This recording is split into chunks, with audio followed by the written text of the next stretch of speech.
friends, welcome to this class of plate tectonics, and we will continue our discussion in conservative plate margin and particularly the transform continental margin.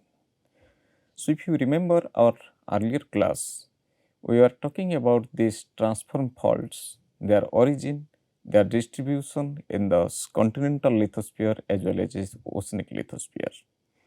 And we found these transform faults of continental lithosphere and the oceanic lithosphere are completely different, and they are developed due to unequal stress distribution during the continental deformation, and particularly the rigid and these thick continental plates, they produce transform faults that are of very narrow and it is deep seated. However, transform faults in the oceanic lithosphere, they divide the mid-oceanic ridge into different segments. And in the continental lithosphere, when there is the lithosphere is young and it is not very thick and rigid, the deformation, it is divided or it is spread over an area rather confined in a zone. So, that is why this nature of these transform faults in different continental margins as well as in oceanic lithosphere, they are of different. So, today we will talk about these transform continental margins. What is a transform continental margin? If a transform fault develops during the continental rifting, the continental margin is defined by transform fault and is termed as transform continental margin.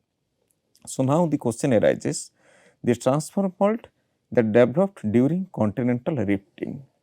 So, before introducing a transform fault into continental system in a rifting system, let us talk about this continental rifting, how they takes place.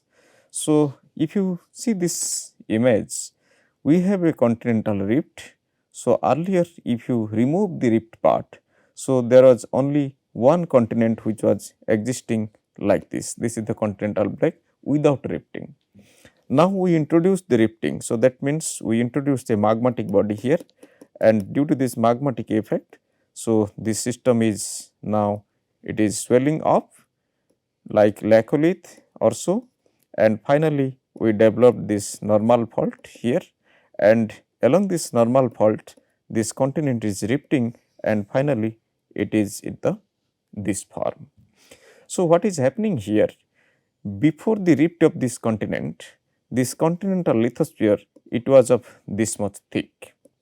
However, once we introduce the rift system, this continent it is stretched in both direction, and finally, you see this continental lithosphere getting thin towards the rift axis.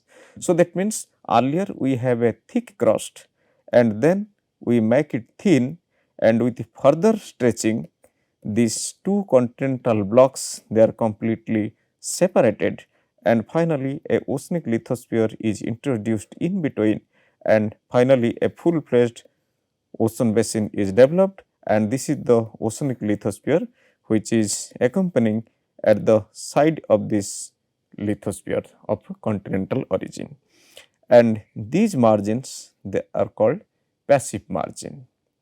So, now with this let us introduce one transform fault here.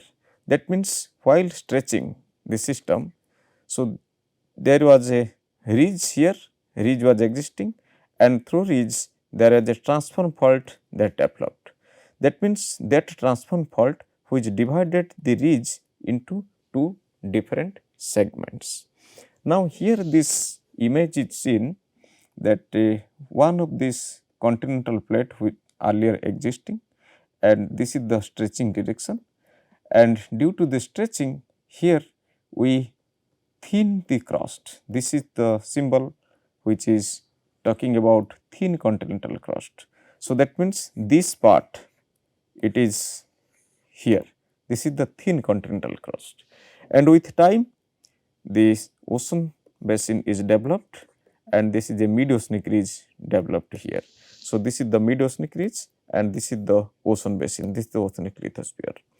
Now, during this we developed one transform fault, and with further stretching and further widening of this ocean basin, this transform fault that introduced at this stage, now it is growing, and that is why along this transform fault this continental segment and this continental segments, they are separated, and due to this separation this oceanic segment of this edge and this edge, they are getting close to each other.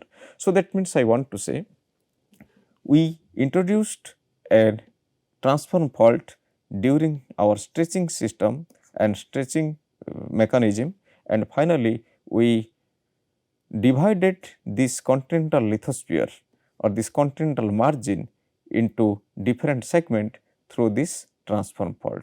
So, this transform fault is now, that is this part, this yellowish part, if you see, it is passive transform fault, that means these are not active now. However, the red part which is in between, that is active part, and this is inner corner and this is outer corner. So, this way we introduced a transform fault in the continental margin, and its initial contact with the continental counterpart on the adjacent plate and subsequently changed to contact with oceanic lithosphere and the oceanic ridge, and finally it is separation proceeds. So, that means from here to here developing a rift as well as a transform fault, and finally we are separating two continents away from each other with hundreds of or thousands of kilometers apart. However, the transform fault which are introduced at this stage, this remain active, and it is now it is coming to this oceanic system, but still part of this continental system, they are affected by this transform system or transform fault. So, these transfer margins, they are definitely different from this other type of continental margin, that is, for example, this is the passive continental margin. So, in the passive continental margin, suppose there is no transform fault at all. So, how this margin looks like, if you see here, we have a rift basin, and if you see, suppose for example, this area I am looking, I am showing it here. So, this is the continental lithosphere or continental crust, and this is the oceanic crust, and if you see, this is the continental shelf. It is a wide zone, and this wide zone, it is of thin and it is very shallow dipping or shallow sloping, and this is the continental slope. It is also not very deep. However, this wide continental shelf is separating this continental slope with a relatively, you can say it is a broad zone. However, if I am introducing a transform fault here, had it been a transfer margin, so its cross section would have been different. For example, here there are 22 transfer margins has been studied, and their cross section has been shown here. If you see here, this is the continental shelf, and this is the shelf break, and this is the continental slope and the slope break.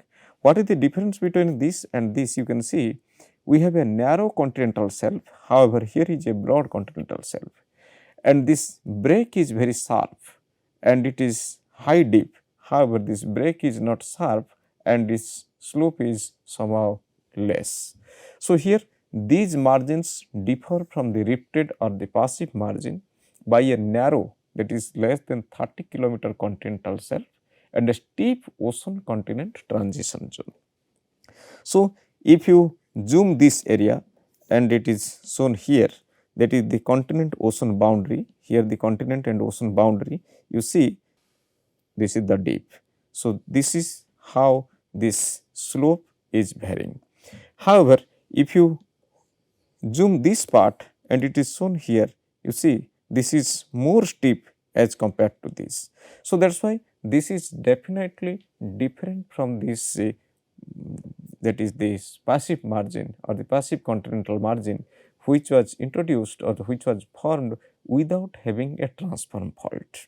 Now, among these transfer margins or the transform continental margin, the best studied transfer margin is the Ivory Coast Ghana margin. Here is the African continent, and this is the Ivory Coast Ghana margin is there, and it is found that this margin formed during early Cretaceous opening of the South Atlantic, which was accompanied by a transfer motion with what is now it is the Romanche Fracture Zone. This zone is called Romanche Fracture Zone.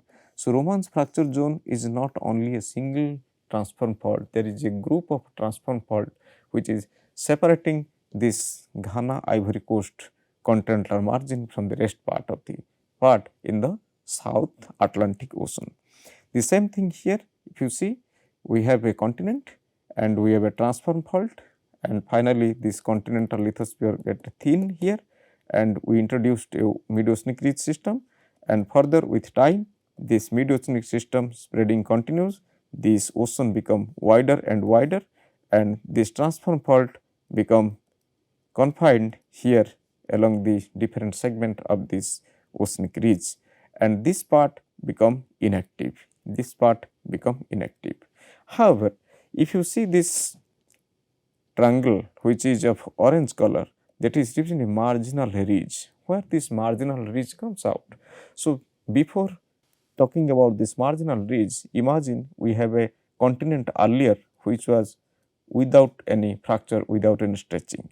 Once we are stretching, that means we introduced a magmatic system below and we make it like this. We make it like this, and finally we introduced some normal faults here. So, that means along with we are separating this too. So, finally we made it like this, and another case we made it like this. So, this become one continental side and this become another continental side. So, what is this? This is a ridge, this is a ridge, you are looking the cross section.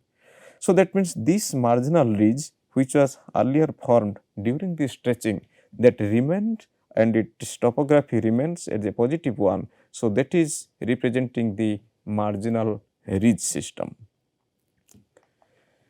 So, the Ivory Coast Ghana margin displays a triangular shaped continental shelf, a steep about 15 degree continental slope, and a narrow 6 to 11 kilometer ocean continent transition zone. If you see this Ivory Coast system, as I have told you, this is a group of transform faults are here.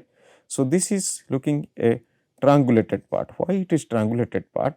Because this part it is affected by this transform fault. So, that is why there is a sudden break here.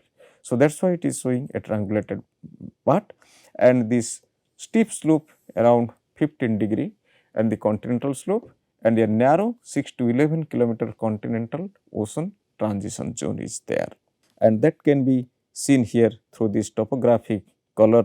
This is the color coding, and this is the edge of this oceanic lithosphere. So, this color coding is there, and along this transform fault, as we have already known that this edge of different continental lithosphere, they come juxtaposed to each other. So, now if I am introducing one transform fault here, and it is the Dextral transform fault, so that this motion is like this. So, imagine, so this is a block and I am introducing one transform fault is like this. So, that means I am pushing this part in this way and I am pushing this part in this way. So, once I am pushing this part, so that means I am creating some folds like this. So, this fold axis that will be parallel to this direction of movement, and this axial plane is also parallel to this movement direction. So, that is why folding and faulting associated with dextral motion with a 10 to 20 kilometer wide zone is reported. So, that means those area which is affected by this motion of this transform fault, that is deformed in a wide zone, that is 10 to 20 kilometer wide zone. If you remember earlier class when we are talking about this continental transform fault, and this transform fault is started with a point, with a line, and finally it is becomes wide towards the outer side, towards the newer side. So, similarly, once it was introduced here, it was initiated here and it is moving in this direction, and finally it is creating a wide zone of deformation where the folds display northeast trending axis that are compatible with the dextral motion that I have already explained to you. If I am pushing this part in this way, so I am creating some folds which are parallel to this motion, and the folds record both strike slip and deep slip, reflecting at least 2 episodes of strike slip deformation. So, this motion is not a continuous process. The motion that is recorded at this Ivory Coast Ghana margin, that is at least 2 episodes of deformation. So, what is this 2 episodes? How these 2 episodes are distinguished? What is this time difference between these 2 episodes? Let us discuss. The first episode that involved a combination of strike slip motion and extension of northeast trending faults, leading to the formation of pull apart basins. So, this pull apart basin, that we know how this is, if the fault plane is not straight. So, suppose for like this, and this part is moving this way and this part is moving this way. So, that means we are creating a pull apart basin here. So, that means the first motion that is involved a combination of strike slip motion and the extension here due to strike slip motion. If you see, this is moving this way and this is moving this way. The strike, due to the strike slip motion, this is forming a pull apart basin here. And the second phase, it involved strike slip motion and folding, possibly as a result of a change in the direction of motion in the transform fault. Suppose for example, we created a basin here, pull apart basin, and again we reversed the movement direction. Suppose we are changing the, so this part is moving this way and this part is moving this way. So, that means instead of a pull apart basin, whatever this area which was here represent the pull apart basin, that will be folded, because this zone becomes a compressional zone. So, this to compression, this will again folded and faulted and thrusted. So, what is the folding effect and what is the faulting and thrusting effect, like positive flower structure and negative flower structure, we will talk in the next class. But at this stage you should remember, when they are moving towards each other and this fault plane is curved, so this area will remain as a compressive one. So, that is why whatever the sediments were deposited in the pull apart basin, that will be folded, faulted and thrusted. So, these two different episodes of motion along the strike slip fault is representing two different direction of motion. So, that is why once upon a time which was believed to be a pull apart basin, so now this pull apart basin sediments or other surrounding rocks, they are compressed due to the reversal motion. So, 4 main phases of evolution of transform boundary has been established. What are that 4 main phases of evolution? That is phase 1. Phase 1, it says this is the thick continental crust and this is the divergence and this point is the observation point. So, now imagine we are stretching the system to different direction. So, that means we are making the continental crust thin. So, once we are making the continental crust thin, so we are developing a thin crust here. So, phase 1 is there is contact between 2 continents. So, now you see there is a contact between 2 continents and we are stretching, that means we are developing a zone which will represent a weak zone in future, and through this weak zone the failure will occur or deformation start from this weak zone. So, in this first phase, the strike slip motion results in the brittle deformation or the upper crust and ductile deformation at the depth, giving rise to pull apart basin and rotated crustal block. So, now if you remember our earlier class when we are talking about the crustal system, the crust is brittle up to few kilometer, and gradually due to this increase of temperature and pressure, the lower part of this crust, it is behaving as a ductile matter. So, now imagine we have a column of lithosphere and the upper part is brittle nature and the lower part is ductile nature, and we are stretching it. So, once we are stretching the upper part of this continental system, that will deform in brittle format. However, the lower part, that will deform in the ductile format. So, that is why the strike slip motion results in brittle deformation of the upper crust and the ductile deformation at the depth. So, result is giving rise a pull apart basin and rotated cross crust. Pull apart basin, at few minutes back we are talking, if it is a curved fault like this and we are moving in this way. So, this region is getting separated from this region. So, finally, this normal faults will develop, this side the normal faults will develop, and this becomes a pull apart basin. So, what is this second phase? The second phase, once we are stretching and the stretching is continuous, the second phase is that this crust becomes thin. So, this marginal part, and earlier which we have introduced as a weak zone, and from this weak zone this crust becomes thin, this part becomes thin. So, in phase 2, as the rifting and the crustal thinning accompany the formation of divergent margin continues, the contact in between the normal thickness continental lithosphere and the thinner stretched continental lithosphere occurs. So, that means we have this divergent margin finally we are developing, but at this stage what we have introduced, that this part of this crust become thin and this part becomes thin, and this part become that ridge which was earlier explained, that how the ridge came into existence or came into the picture. That means, while we are stretching, we have a magmatic system earlier we introduced. So, that means we stretched, we make a bubble like this, and now we are separating one part in this way, another part in this way. So, this is the marginal part and this is the wedge earlier which was existing.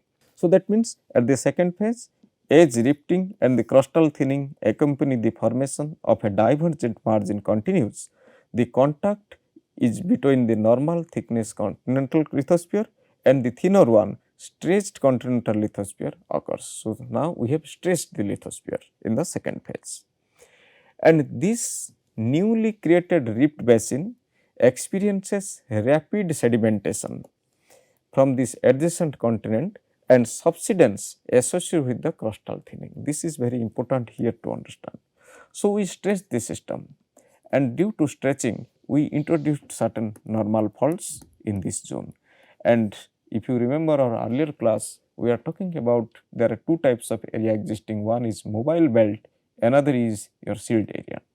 See, mobile belts, they are the belts or they are the zones of deformation where faults are active, folding is going on. Anyway, there is a topographic change, and once the faults are frequent, this area or the continental lithosphere is undergoing many phases of segmentation. So, that means its sediment production capacity increases.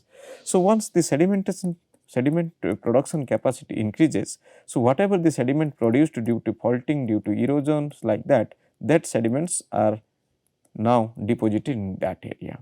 So, that means this area is representing a rapid rate of sedimentation. Now, imagine a rapid rate of sedimentation, that means we are eroding this surrounding system and that sediment is being deposited here. But at the same time, we have some weak zones, there are the faults, some fractures which are in between, and the crust is thin. And once we are loading the sediments on the thin crust having some fractures in between, there are much chances that this area becomes failure. This region will evidence the failures because it is overloading and thin crust having some weak planes. So, that is why the subsidence occur. So, due to subsidence, again the basin widens. So, the sediments are folded and faulted by the transfer motion, and the blocks of the material are uplifted forming scraps of marginal ridges. So, once we have a normal faults that we know, during normal faulting there is host and grabens are formed. So, the host, they are represented as ridges and the grabens, they are basins. So, we have a series of basin, that is host and grabens are there, and the sediment are more thick in the grabens and thin in the host. This tectonism is recorded in the unconformities in the sedimentary sequence and other structures. For example, we are introducing some host and some grabens, for example like this. So, what is happening here? This host and grabens, their sedimentation is going on, and this sedimentation is going on because sedimentation will occupy in the lower part. At the same time, this area there is no sediment and rather it is introducing erosion. So, finally, once this sediment is filled with this graben, this sediment will be filled with graben and this will be filled here. So, what is introducing here? We are facing an unconformity, that is the area of erosion or non-deposition. So, that is why at different blocks having different elevations, so the unconformity will be different. So, there are number of unconformity surface found at this basin boundary and particularly during the host and graben stage or the initial phase of rifting. Now, it is the phase 3. Phase 3 says the new oceanic lithosphere emerges along a spreading center to establish an active ocean continental transform fault. That means, we have stretched this system to certain extent or to the large extent, so that this continental lithosphere from both sides now they are separated. So, that is why this magma is coming out and forming a basaltic layer here and a full fledged ocean ridge is developed here. And through this ocean ridge, the basaltic system, it is occupying this oceanic lithosphere, and finally, we are developing one continental lithosphere here and it is thin continental lithosphere and this is the mid oceanic ridge system and this side is also thin continental lithosphere and this is thick continental lithosphere. So, this ocean basin we developed, this is the basaltic crust and this is the thin part of this continental crust, this is the thinner part of the continental crust. So, in phase 3, the new oceanic lithosphere emerges along a spreading center to establish an active ocean continental transform system. Now, at this stage, there is contact between faulted continental margins and the oceanic crust. Now, you see we have a faulted continental margins and oceanic crust. So, this transform fault is now here. Earlier it was here, it was separating or joining these two continental lithosphere, then its position changed to this thin continental lithosphere to thin continental lithosphere. Now, this transform fault is separate or it is joining or it is here, it is the thin continental lithosphere and the oceanic lithosphere. So, in this zone now this position of this transform fault is there. So, gradually this transform fault its position is shifting from continental lithosphere to full fledged oceanic lithosphere. So, the faulted margin passes adjacent to the hot oceanic crust of this spreading center and this thermal exchange is experienced results in the heating and differential upliftment within the faulted margin, especially near the continent ocean boundary. So, here it can be explained here that we have this continental lithosphere this side and the oceanic lithosphere this side. So, we have this transform fault here and whatever this magma is introduced at the mid oceanic ridge system, this magma is not only it is moving here and it is spreading like this. This also affected by this transform fault system. For example, due to magmatic underplating in the deep portion of this continental crust, the magmatic features align the transform faults also. For example, if you see from gradual change of this magmatic system, we have a stretching system, that is the rift basins, and finally we introduce the magma, and due to this transform movement, this magmatic body, now you see how they are separated and they are aligned themselves. So, that means I want to say this transform fault not only affecting this lithospheric system only, it is also affecting the magmatic emplacement which is at the mid oceanic ridge system. So, now the last phase or the phase 4, this transform is only active between the blocks of the oceanic crust and thus appears as a fracture zone. So, now you see in the phase 4 what is happening, this is the position of this transform fault and this is the position of this transform fault. Now, it is separating this oceanic lithosphere to oceanic lithosphere and part of this continental lithosphere here and here now this becomes inactive. So, gradually we started our transform fault here, if you see this point. So, we started this failure here and gradually it is coming to this stretched part of the or the weak part or the thin part of this continental lithosphere, and finally it is the joining this thinned part as well as the ocean basin. Now, this point is here, that is within the ocean basin. So, gradually a continental lithosphere which first introduced this transform fault, it become inactive, and this active part is remained within this oceanic lithosphere only. And about this oceanic transform fault we have studied in earlier classes. So, the faulted margin is then in contact with the cooling oceanic lithosphere and its subsidence evolve a manner similar to these other rifted passive margins. So, here already passive margin is developed and this transform movement is just jumped to this oceanic lithospheric system. And this is well explained by these 4 figures, and if you see it in early Cretaceous, that is the Ivory Coast Ghana margin, it is 125 MA. The continental rifting and transform fault initiated. Here this continent rifting started and this is the rift, the red one, this is the rift, and in B if you see with this red one we have this yellow is the divergent basin, thin continental crust. So, earlier we have a continental crust which is thick continental crust, and then due to stretching thin continental crust we introduced. Then in C if you see we introduced this ocean basin here, the white portion, the ocean basin is developed, and here with ocean basin, full fledged ocean basin is developed. Now, this is the transform fault. So, this transform fault is now it is confined within that oceanic lithosphere only. So, this is the sequence of evolution, how a transform margin of continental origin, it is remaining there and this transform motion is transferred from the continental system to this oceanic system. And this is best seen here with the digital elevation model with all those we have explained earlier, and this is that transform zone, that is Romanche Fracture Zone. So, this is a zone rather a plane, and in the continental system it is affecting here, but becomes inactive. So, this whatever the folds and faults and thrust we have discussed few minutes back, that were for during this continental movement or this movement of this transform fault in the continental side, but now this transform fault is around this plate. So, if this is so, now the question arises whether this movement around this transform fault is continuous or discontinuous. So, the response is there is mixed. Some of these transform zone they are characterized by discontinuous motion, and some of these transform zone they are represented by continuous motion. How?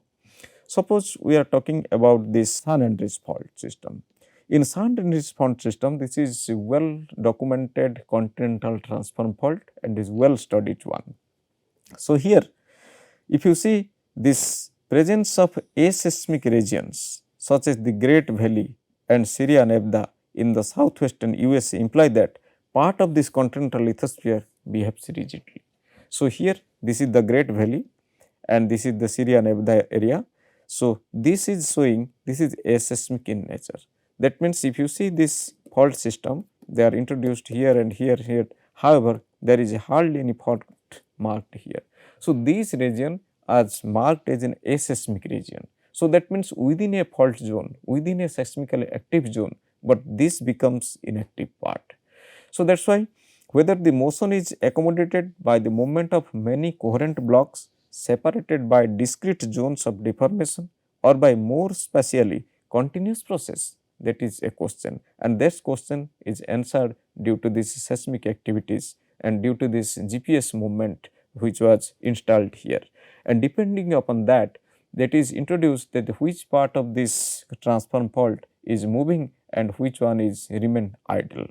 However, in other areas such as the Walker Lane and the Eastern California shear zone, this side if you see Walker Lane in the Eastern California shear zone, seismicity revealed the presence of diffuse zones of deformation that are better approximated by a regional velocity field rather by the relative motion among the blocks.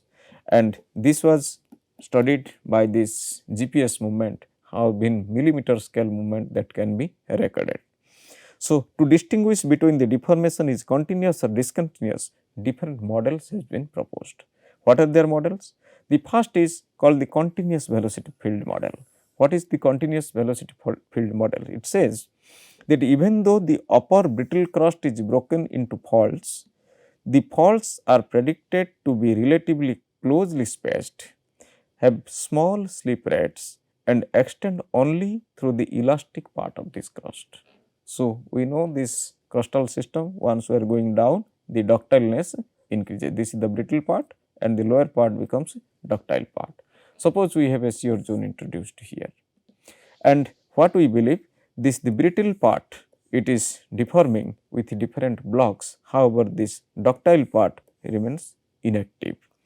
In this view, the velocity field commonly is assumed to present in the average deformation of the whole lithosphere, which consists of a thin layer that is 10 to 20 km that deforms by faulting above a thick layer which is ductile in nature and which creeps in a ductile manner. So, this is the model which is called continuous velocity model. That means, the lower part is deforming in a creep model and the upper part is deforming in the brittle manner, and this model is explained by this continuous velocity field. Other is the rigid block model. What is rigid block model? This says the faults are predicted to be widely spaced, which slip rapidly and extend vertically through the entire lithosphere, and it is terminating at this large ductile shear zone in the upper mantle.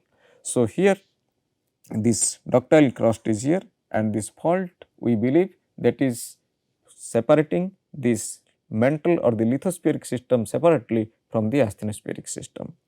And in both types of model, the deformation may be driven by combination of forces. So, what are the forces? These forces responsible for this deformation, either of this model, it says it includes this acting along the edge of the crustal block, and it the basal traction due to the flow of the lower crust and this upper mantle and this gravity. So, these are the forces, they are responsible for the deformation of the crustal system, either of this model that can be explained here. So, the distribution of strain with deformation continental lithosphere is strongly influenced by the horizontal variation of temperature, strength and thickness. Here this is the compositional model, how the composition is varying with depth, and this is the thermal model, how the temperature is varying depth, and these two models are combined and this is giving the strength model of this lithosphere, and how the strength is decreasing or increasing or it is varying with depth. So, the strength model says that the distribution of strain within the deforming continental lithosphere is strongly influenced by the horizontal variation in temperature, strength and thickness. So, measures of the strength of continental transforms and large strike slip fault provide potentially useful means of continental rheology and driving force of this continental deformation. So, that is why this transform fault deformation, if it is somewhere exposed, for example, like this San Andreas fault and this Ivory Ghana coast, where this deformation around the interior of the continental lithosphere can be studied very precisely. So, thank you very much. We will meet in the next class.